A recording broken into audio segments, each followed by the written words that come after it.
This is the Madala mindset. Every week, we talk about life, friendship, and work. And everything we're still trying to figure out. Let's get into it.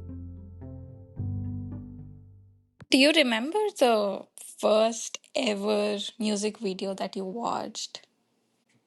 I think it was Shakira's first video. Oh, whenever, wherever. That was the first music video of mine. Mm-hmm. And I think that was when I was 7, 6 maybe.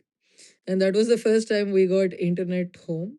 And it was there only in like my grandparents' place. It was not in my house or my uncle's house or anything. Only my grandparents' house had the internet, had computer connection and stuff.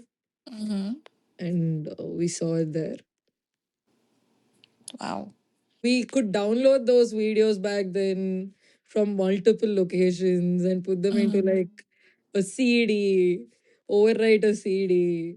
Each CD had like two sides that we can put these videos Yes. on, Yeah. and Blu-rays and cassettes. I don't think it's dead because I think it's coming back, and right now, vinyl collection is a very popular hobby. And I think people are resorting to that because when you stream something, you don't really own it. Even if you have like a premium account of a music service, you still don't own it. And so people are going back to the physical collection of stuff, Mm. Blu-rays or vinyls or albums or anything. They're really going back to that. And I like that, honestly. It feels very nostalgic and it's so nice because you remember, like, I think for our family, the Sunday thing was you go to the CD shop and you get a new CD with the latest movies. Like sometimes there used to be two, three movies, sometimes it just used to be like one movie. So you get that CD or DVD and it comes back home and everyone just gathers in one place. And then we watch that very badly pirated Yeah. mostly version of the movie instead of going to the theater. And that was so much fun. Yeah. And I miss that. You're realizing, no, piracy is not a now thing. It's Movie not. rules is not a problem now. It always was there. It's such an interesting idea that there are so many things that metamorphosized, Mm. you know, like wines to reels or Orkut to Instagram. I feel like we didn't have the internet when the concept of wines was going on. The Mm. only thing I can think of when you say wines are these two very OG YouTubers. One of them was Bhuvan Bum, I think, and then the other guy is Ashish Chanchlani. Mm. So I just remember watching their videos, which were titled Wines. So in my head, Wines is something that's just like a skit sort of a thing Right. where one or two people at max play all the roles and they enact this whole Mm. scene. And yeah, that's my memory of it, really. Mm. For me, I think YouTube itself, the first memories of YouTube, I think came from AIB. I don't remember before AIB. YouTube for me. For Mhm. me was AIB, and then there was something called East India Company as well, ECI, I think. But AIB was like my pop culture reference. For anything happening in pop culture, it was them. And they made such obvious jokes about what was happening. Like, bro, this is stupid, do you realize? You remember pretentious movie reviews also? Like, this I is insane. loved them. I think that was my introduction to good sarcasm or Yes. like well written. And of course, they were hilarious. Yes. Absolutely funny. And I still wonder where they found those peculiar movies Movie, from. Rudraksh. Rudraksh was like, what kind of patience did you have to even watch this movie through? Pretentious movie reviews was one. It's just, this was all during the Facebook age, no? Like, Yeah. I remember getting into Facebook maybe when I was like an intern, and my mom Mm. made me a Facebook account. Like, right now you're done with school, you need to keep connections with those people. So we'll Mm. need a social media platform, you know?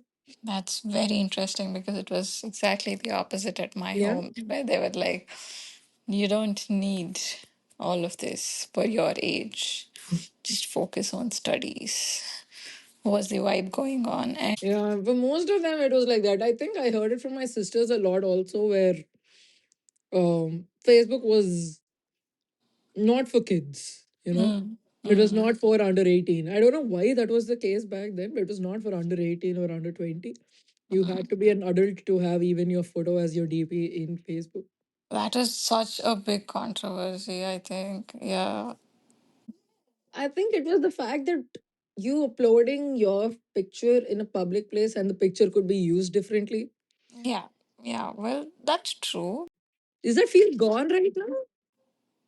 I don't think so, right?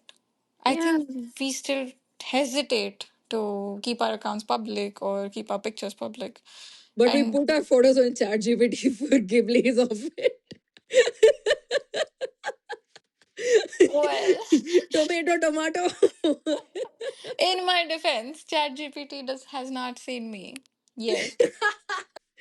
It's just that most AIs don't store the image itself. To get very Mm, technical, it's too much of space absorption, so they just crack it down to right. words. But still, you know, I mean, isn't aren't we supposed to be more scared right now because there is better technology for faking your face I than think we then? trust ChatGPT. It's not only ChatGPT. Even if I put it in an Instagram or let's say Twitter or anywhere that is extremely private, also, or Mm. Google Photos, for example, also, if I put it there as well, isn't it still accessible? It is. I think Google Photos trained on our photos to learn the facial recognition thing. Like, is this your friend or is this you kind of stuff. That is basically machine learning, right? Like, you're Yes. training the model on your damn pictures. So, yeah, no one really stopped to read the terms and conditions or the data privacy and all of that stuff. So, we don't know what's going on, really. It's very interesting for us, no? Like we saw Facebook's boom, and Mm. Facebook's biggest power was the elections and the way it swooped elections up of two Oh, major yeah. countries and democratics. I And know. it was used amazingly well with brilliant targeted posts. And it was on everybody's pages. Everybody's. Yeah. So back then, Facebook had quizzes, if you remember. I have done so Mm. many of those quizzes. What is my animal personality? Am I a horse or am I a dog? Sort of things I've done so much. They used those quizzes and found out the political preferences of people living in the US, and they mined all of that data to target people in like election campaigns and like give them particular ads or something like that. So that Mm, mm, was a mm. big thing. And I think since then Facebook kind of put a very hard restriction on all these kinds of user generated games or user generated quizzes, and it put a lot of gates on that. It's just so interesting, no? The entire algorithmic way of it, the way they've broken down the simplicity of just somebody's interest to what will they like to see. Mm. And maybe this will nudge them in the direction of, or just the idea being planted in their head should be good enough. And it was. It gave them all the fruits that it needed to give. Yeah. I like that idea, but I think after Facebook's, I think that was its downfall also. People were stopped using Facebook as much Mm. as then. Trust And then came issues. WhatsApp. The creators of Ah, WhatsApp I came with Instagram. think. Oh, yeah. No, I think WhatsApp and Facebook were pretty parallel in development, sort of a Mm, thing, because they were completely different uses back then, mm, at least. mm. You used WhatsApp to text more regularly and, maybe to do calls, which was a little bit later feature. But I don't think Facebook Messenger was out there so prevalent when WhatsApp was the thing. Was it? Messenger's downfall was WhatsApp, and then Instagram's upgrades started decreasing Facebook for everybody. Yeah, yeah. As soon as Instagram came up, I think Facebook was not the thing Yeah. anymore. Facebook became more of a website. Instagram was an app, you know. That Mm, was the major difference there. that's I so funny. I don't think any of us enjoyed the Facebook app in our phones as much. Bro, back then the phones were also so tiny. Mm. They were not like these big touchscreen phones that we have right now. And the app was so basic, at least in comparison to what we are using right now. It is ancient and it was not very user friendly. But you realize that's only 15 years ago? Yes, we are ancient too. Never denied that. I am also ancient. But that was only like 15 years ago. And Mm, the speed at which social media rose after that. right. And we've gone from short videos, vines to reels that were only 10 seconds, 15 seconds, now 1 minute reels and Mm. video shorts, YouTube shorts, and then TikToks. But TikTok is banned in India, so I don't really have any experience around TikTok. It's just, it feels very redundant after a while for me personally. I mean, there is a trend, very nice. And then there are 20 people who do the trend. Okay, very nice. And all 20 people are on my page. And they go one after the other for the same song and the same steps. I don't understand it anymore. No, I think it's because the page wants to gain visibility, right? So if there's a song that came out and it is blowing up, that means if you use that same song in your reel or your TikTok, there is a chance that you might get more traction than you usually do. That's I think that's more of the direction that these hook steps and all the challenges are going for. It's for the visibility because this thing Mm. is popular right now. I think this all connects back to the idea of FOMO actually, because you remember there was this challenge that Ritik Roshan and all of these people participated in by doing the ice bucket challenge. I think it was the ice bucket challenge. And they stood in the middle of the road and did that. Or there were like multiple challenges like this, especially during the COVID period, I think, where people were, doing this coffees or some trends that was going famous. But the problem with these things is all of these things was regular audience who see a star do this and then they replicate it without any of the security guards. Maybe this is not good for us. Thought doesn't even come. If the star has done it, we will do it. And then Well, they end up hurting themselves. I don't think that is a problem of social media. I think that is a problem that has been there forever, which is idolizing people and not knowing what goes behind it. But when you said challenges and scary challenges, do you remember that blue whale or something challenge? Where the last, there was like a series of, tasks that you kind of had to do. And the last one Yes. was you. Killing yourself or something. Yes.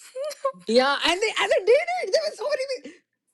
They did it, yes. What were we trying to do? I mean, is it just the want or wish to be part of something bigger than us, or just make some sense somewhere? No, I think Why? they're just depressed. But yeah, I don't think they had the comprehension abilities of where it was taking them. Mm, mm. Mhm. And yeah, that's so It's dark. very weird to me that social media can have such impact on the person's decisions of taking your life also. It's not only about the strategical idea placement over a long period of time. It's just this excitement of wanting to do something or being Yeah. somewhere. And I think that is also replicated with the way people contemplate movies right now. I mean, if I want to see a movie, I would like to see a movie not because it's on your story. Hmm. You know, I saw the movie and I was going to advertise it by putting the entire movie on my WhatsApp story or on my Instagram story. It's not even like one clip or the entire movie. Yeah. And I think I do wonder if people do things because they want to do things or because they want to post about it. Yeah, that is the major question. And also Mm. the fact that, let's say they do post it. Okay. Hmm. Now it's a trend thing. It's a thing that everybody is watching this movie. Maybe I am not watching it. I go watch it, come back, Hmm. see what Hmm. everybody's saying about it. By everybody, I mean a bunch of memes that blasted up. And Right. I say the same thing Hmm. because maybe that is the cool thing. Then where is my interest in the entire process, you know? Hmm. But again, on the contrary side, Mm-hmm. I don't think doing something just to post it is also bad Mm, because at the end of the day, you're still doing it. mm, One of my favorite people, RM of BTS, had said this that it's okay if you're going to an art museum just to take a few cool Instagram shots and to post about it. You're still going to the art museum, you're still getting exposed to the art. You don't have to have like a very grand purpose behind doing everything. So I guess there's two sides to everything. it's more of the fact that, see, me telling my friends Hmm. or my followers or whatever it is that, guys, see, I experienced this and this was amazing, is one thing. But going to the concert or the place itself to show it off, then why I'm not appreciating the actual activity of it, like I'm not appreciating the art of it. I'm just doing it for people to know that I fit into a certain box. I also do Yeah. this. People pleasing. Well, Yeah. but don't you think if you visit like five art museums just for the sake of taking pictures, there is some advantages to it? Well, number one, you're paying the entry fees, you're supporting the artists. And number two, it's not like you can close your eyes around and find out the pictures where you want to take your Mm-hmm. pictures. You still Yeah. have to like look at the art Right, and right. pick the one. So you're still consuming it. Mm, It mm, cannot be that passive, is mm, what I'm trying to say. But mm, again, yeah, I have. It's a mixed opinion I have about this topic. Really, I'm not on either side. mm, Really. Yeah. Yeah. Well, I don't think humans really have original opinions of their own. mm, It is what others tell you, mm, be it your parents or teachers. Now it's social media. mm, So you are hearing things that the app thinks you will like, or that you show the app that you like. So you'll get more of the same thing. And there is a less chance of you seeing the other sides of it. mm, If you it's different from watching 10 people post about one thing and talking to those 10 people in a room about the mm, same thing. mm, And it's not like you'll get both sides of the coin on an algorithm. It's like if I like cats, I'll only get reels that say positive things about cats. And although there is nothing negative to say about cats, I will never see them. If I'm only on my phone, I'll never find that out. mm. I think that brings us to the point where we talk about the idea of living inside a bubble and Hmm. how a social media account ensures that we live inside the bubble. As the example, Hmm. if I like to garden, and in my garden, I like cherry tomatoes, and I only see cherry tomatoes multiple times. And then this cherry tomato is very good for you. This is healthy. This is why you should plant cherry tomatoes. It's just affirming my belief of the fact that I'm doing the right thing. And then one reel here or there, or one meme here or there will tell me that are bad to have in the house. Or cactus is a bad idea. And I tap on it to see, just why am I more right than the previous time? Right. And now I'm down to a rabbit hole where cactuses are evil, cactuses will harm me, cactuses are the worst, and anybody around you using a cactus is bad. I I might not instantaneously go on an angry hunt on this, but I will have that idea, that stereotype that is set in to my mind. That is a slippery slope to be on, you know. Isn't that kind of sad? Because I wish everyone would get all the sides of something before picking a side. Or even if you pick a side, you should still be able to see the other side as a bunch of humans having their own opinion rather than some villains in a movie doing something radically opposite and bad, according to you.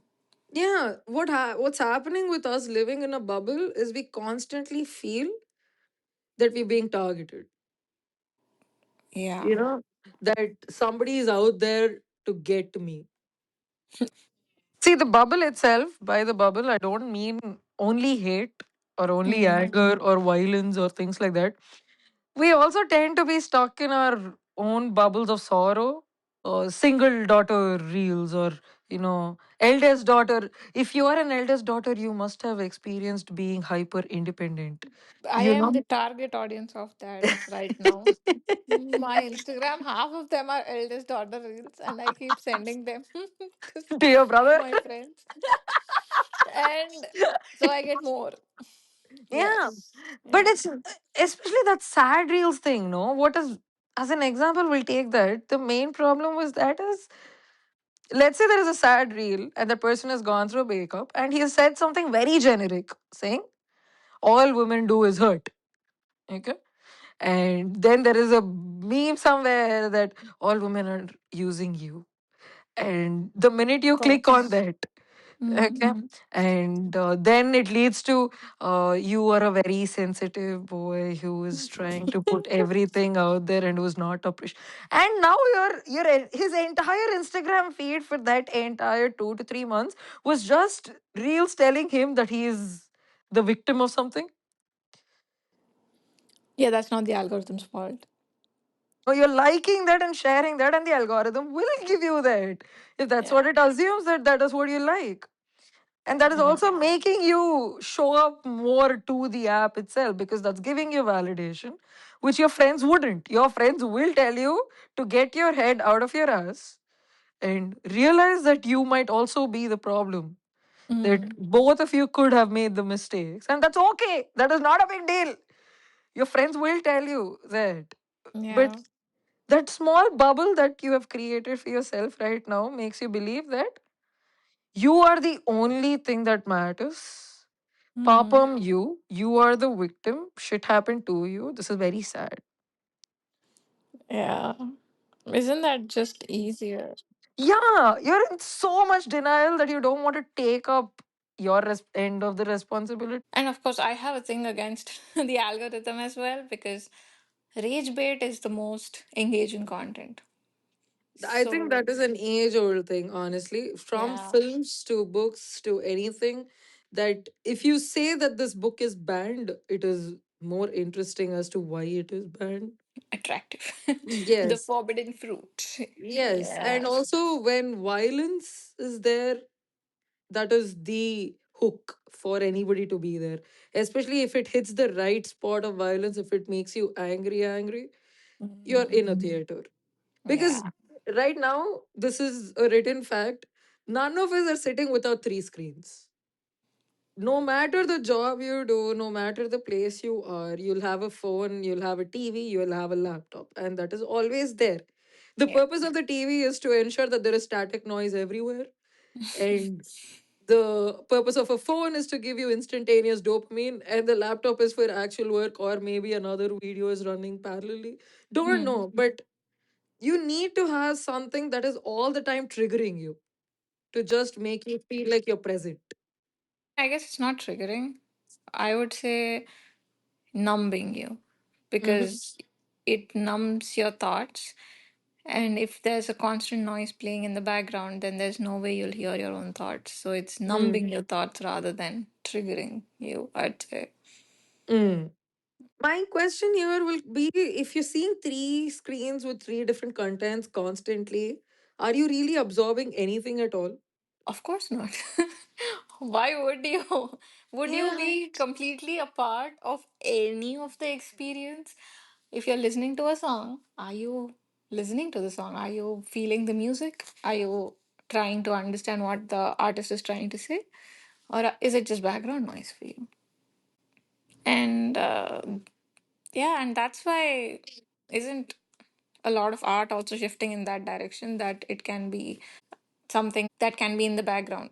So it's like, I think I heard this in a YouTube video somewhere, that your video cannot be too boring and it cannot be too technical or too complex, because people will be doing something else while Mm, they're watching your video.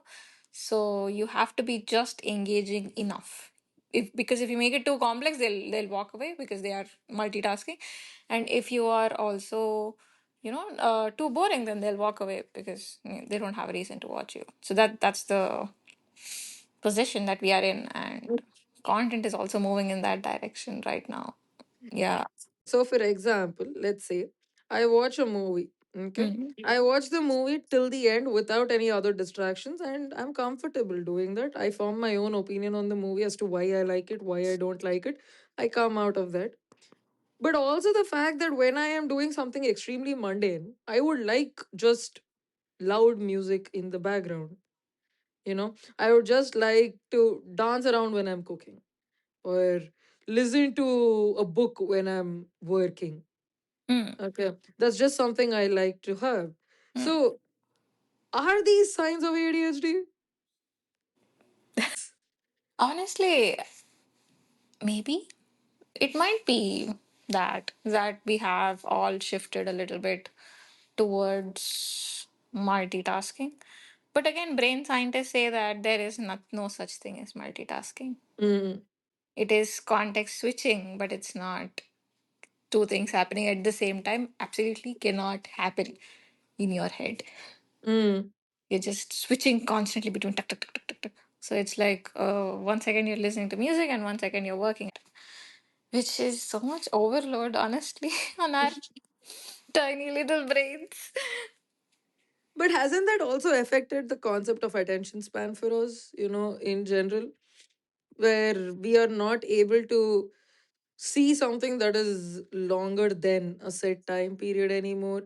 We can't just read a book. We will need the phone right beside us. Don't know when, who will text us, kind of a thing.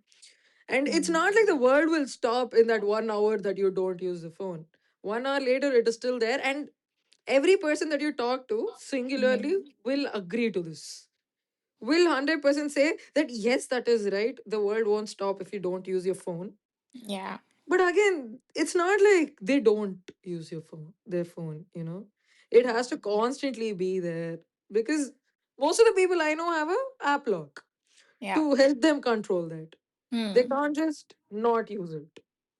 That Mhm. FOMO again, the concept of FOMO will come so evidently. When I was in masters, I think, I don't know, I had this friend that every time he sat down, he had to take out his phone, check his Instagram, check his Twitter.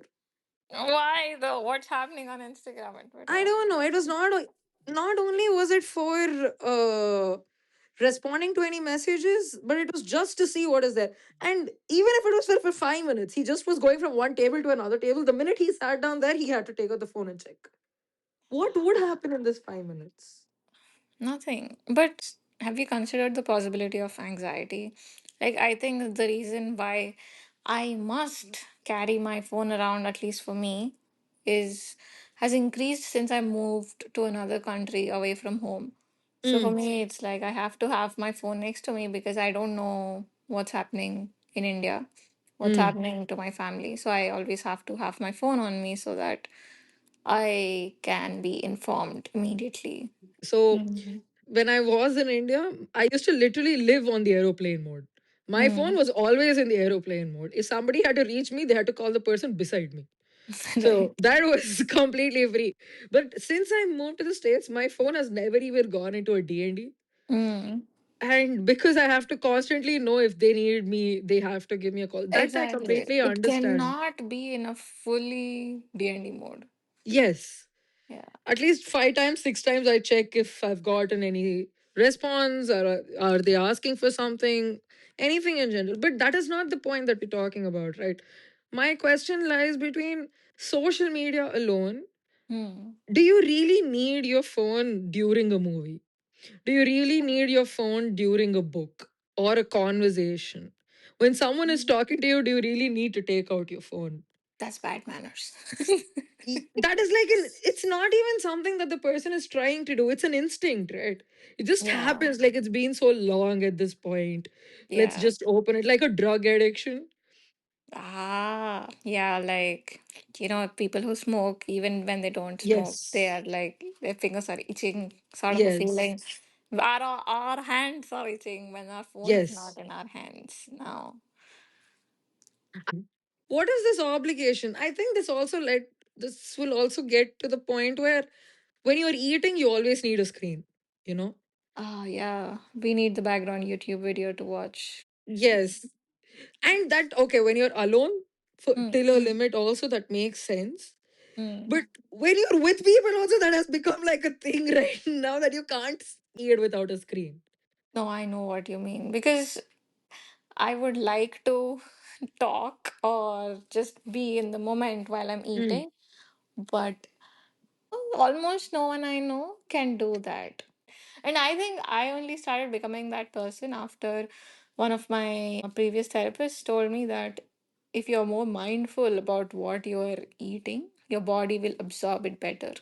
mm, And it is a very grounding experience, and I would suggest people to try just eating. mm. But yeah, is it so bad to be present? Yeah, it's just I feel like we're losing the idea of enjoying things around us completely if it Mm. is not told to us. So there are so many reels out there that will tell Mm. you that you should not be seeing reels. Okay? Which is so so funny to be honest. Yeah, it puts you in that loop of you shouldn't see reels, Mm. and reels are bad to you and you're losing attention span. There is this entire cult of people who just record themselves for an hour doing nothing to prove that they don't need their phone, and that is a reel that people see. Yes. And I mean, this is a question I have for all the YouTubers who say that, you should not be on your phone or you should not be watching screens all the time. And they're literally saying that on a screen. So why don't you stop making videos? Reduce the content on this planet to watch so that I can focus. Do your See, the part of it. problem is not,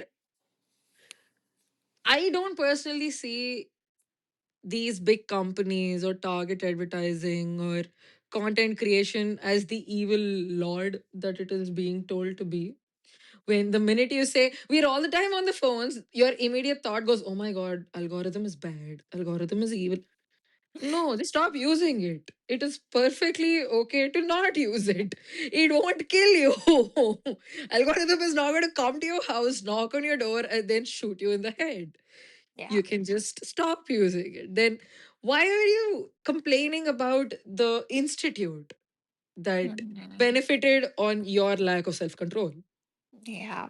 And I wonder what made our society transition into such a FOMO society. And what comes to my mind is that we have been very information deprived for most of our history, Mm-hmm. right? So maybe that's why, because there is so much information right now, we are just, we just want to take it all in. We just want to consume it all. Like there was no information for most of the time, and now we have so much information, and it'll take some time for us to get to that information literacy part of it, where we are like, oh yes, we should consume this and not consume that and be more controlled about it. Mm. It's also the fact that information itself is very difficult to validate at this point from what exactly happened to what is being said or what is being put out there. For example, in the recent past, like it has been for the last 7 years, there was a war between a country, and only that country people knew what was happening. Every other country understood that in such different ways, and they had their own storylines across it. And when nothing, not Like they were not even remotely true, apart from the fact that these two countries were at war. So there is no way for us to know that information is real. And also the fact that everything can be disproved. Okay, there will always be another side of the coin, and it is not a now thing. It's like when someone says don't believe everything you see in social media or all the WhatsApp messages that you get, completely agree on that. Don't believe everything you see and everything you get. But also, what should you believe? And how much research can you do? Do you Yeah. think if you see 50 different reels, you have the time? Do you have the time to research on 50 different topics to verify the facts of it? Yeah. It's just so convenient, no, for somebody to come out there and say, you know what the cactus people did to the cherry tomato people? They came into the cherry tomato people's house and then plucked their cherry tomatoes just out of spite. And that is enough right now with that anger everywhere to make Yeah. everybody upset. My bubble is the right bubble. Yeah. Everyone join me or don't Yes. exist. My biggest question will be, are we that easy to influence? Like Yeah. when we get into a room, I love the idea that I get into a room and I know nothing. Everybody there knows more than me. Everybody. And I just have to listen. There's so many new things I'll listen to. So many Yeah. new ideas. It's like when you go into a room like that, you come out either very proud of your opinion or you come out either with the idea that, oh, there is another world that I can learn about. You Yeah. know, Yeah. I don't see either of them as a bad thing. It's so nice in either way. It is, isn't it? You absorb something that will either solidify your thinking or will question it. I mean, the number of people who have told us that we Hmm. need a hook before the podcast starts Yeah. to keep them post 30 seconds onto the podcast and listen to the entire thing. Yeah. Is that how small our attention spans are right now? Yeah. You cannot sit through a 20-second intro to find out what people are going to talk about. You need Yeah. to know beforehand what Yeah. it's going to be about. No, that's because everyone is so busy these days. Yeah. It's also the fact that the need for silence has increased. We just don't enjoy silences anymore. You know, Yeah. just chill. I want to go to a sunset and see the sunset for half an hour and come back. Recently, I had this amazing experience where I went to a park where you can see sunset with mountains. And I just sat down there and I wanted to sketch the sunset. And I was Mm. doing that. I was there for around an hour and I just sketched. And it was one of the most beautiful experiences of my life because I got to see every, like the curve of a mountain. And because I was trying to sketch it, I'm like, oh, does this mountain go 45-degree up or like 60-degree up? And it was so fun. I was so present. Even now when I think about it, I love it. I would like to I would like to share that sort of an experience with people, but not by looking at my drawing, but by making them sit there. Mm. Yeah. I mean, do people sit still with their own thoughts? I mean, it Mm. doesn't even have to be an opinion about something or exploring a new topic or curiosity or anything, but your own thoughts. What are your thoughts that you have been avoiding? I wish at least one person listening to this would just sit down and think about it, I guess, in silence. That Mm. would be nice, wouldn't it? Yes, yes. Just have like one hobby where everything is pin drop silent and you're just completely just muzzle reflexes are going through like driving, or Hmm. maybe in my case, Legos or jigsaw Hmm. puzzles or sketching or books. And just, just be in that moment. Hmm. And Experience the moment. yeah, and at that point, you'll have so many. ideas that you can talk about or think about or venture out. I miss that, like just you and me having an original thought conversation. Mm. You know what I thought when I was sketching? What happened then? Maybe I should do this. And I would love to do that. Without one of the people in that conversation said, yes, I saw this in that reel too. Yeah, why living your life through other people's experiences? Please create your own. Yeah. Yeah, and it doesn't have to be a grand experience. I feel like people keep forgetting this. Like, necessity is the mother of invention, but boredom is probably the father of inventions and creative ideas. And because we are not bored anymore, everything just looks the same, feels the same. It's just a slight variation of something that's already there. There's no ridiculous ideas where people go like, "Oh my God, how did they think of that?" Because they Mm. were bored. We are not bored, so we don't think of such things anymore. Do you think Newton would have thought twice about the apple if he was not just sitting under the tree? I know if he was scrolling on Instagram under the tree, do you think he would give a fuck about the apple? He would not. I don't think so. I don't think we figured this out yet, Not even a little bit. but we tried, and hopefully, we ain't alone. This is the Matilda mindset. A space where we let ourselves be a little delusional. If you've been thinking about this too, we'd love to hear it. Well, we'll see you next time.